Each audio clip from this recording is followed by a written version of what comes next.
అది నిజమా అబద్ధమా తేలిందా? ఎలక్షన్ ముందు దాడి, అది నిజము అంటలేదు.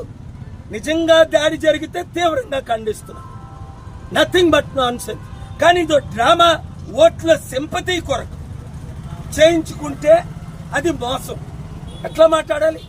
ఉన్నది ఫ్యాక్ట్ మాట్లాడాలి. నేను సిబిఐ ఇన్వెస్టిగేషన్ చేయట్లేదు కదా. ఎలక్షన్ ఏప్రిల్లో జరగవలసింది వాదించి మేకు పోస్ట్పోన్ చేయించాను. స్టీల్ ప్లాంట్ 8 లక్షల కోట్లది 8,000 కోట్లకు అమ్ముతుంటే ఇదిగో 8,000 కోట్లని కోర్టుకెళ్ళి వైట్ మనీ ఇలాగ తీసుకోండి అని స్టీల్ ప్లాంట్ అమ్మకుండా ఆపారు. వాళ్ళందరూ స్టీల్ ప్లాంట్ అమ్మారా లేదా? టీడీపీ టైంలో చంద్రబాబు నాయుడు 1000 ఎకరాలు అమ్మలేదా? వైసీపీ టైంలో రాజశేఖర రెడ్డి అమ్మలేదా?